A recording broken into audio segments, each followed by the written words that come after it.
John Campbell here with the market report from Winter Livestock, La Junta, Colorado. The handle today, May the 5th, little over 3,500 cattle, lightweight grazing, stalker type cattle. We had some good ones. They were sure steady, strong. These little 450 weight cattle up in the 170s, up to $1.80. 550 weight cattle at 161. You get into the little 4-weight heifers, $1.50.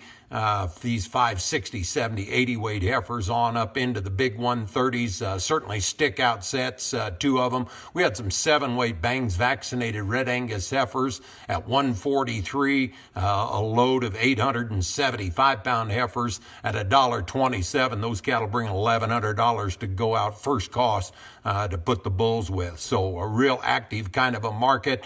Folks, it's become evident that the fat lady is singing on these fat cattle. Folks, we're not going to get worked through this backlog of cattle that we've got. It's estimated we've got over 1 million cattle that should have already died, and we're going into our biggest fed cattle numbers, the months from May through August, when last spring's calves come fat, and we've got 1 million head backlog behind us. We've tried to talk to our senator here, Cory Gardner, about the dilemma these feeders are in. Went to the Senate Ag Committee Chairman Roberts back there in Kansas. All fell on dead ears. They had no idea what we were even talking about. One thing these guys are good about is handing out money. And so I would encourage everybody to look into the Beef Alliance program, them in cooperation with a lot of my college buddies there from CattleFacts. They've reintroduced a program really that was kind of modeled back in 2004 in the BSE outbreak that just shut down Canada's cattle program. They couldn't sell cattle to anybody, couldn't get them out of the country, and they damn sure had more than they could consume. They put up a set-aside fed cattle program. And what it essentially is they put these fat cattle, the cattle had to be harvest, market ready. They put them on a low caloric diet.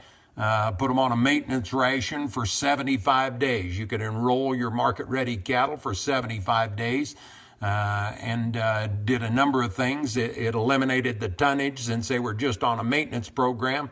It allowed them to work through the numbers, and you'd have to have an oversight committee that would loosen those cattle up kind of on a first come, first in, first out basis, if you will, based on what the capacity of these packers are. Once they get gin back up 90-95%, we loosen the strings a little bit and let more of these cattle out.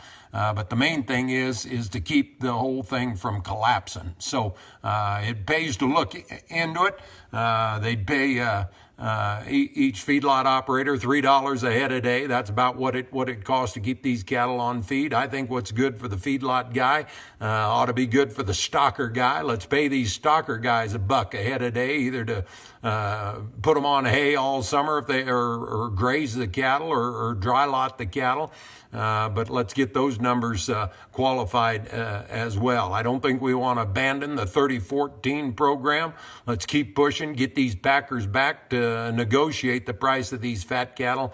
And folks, hats off certainly to the Attorney General, Doug Peterson, back there in Nebraska. He's got 10 other Midwest states, attorney generals, and they want some investigation into the packer price fixing that's going on these fat cattle and the violation of the antitrust laws. And so hats off to you guys. Stay on them boys just like baby shit on corduroy and get right on their throat.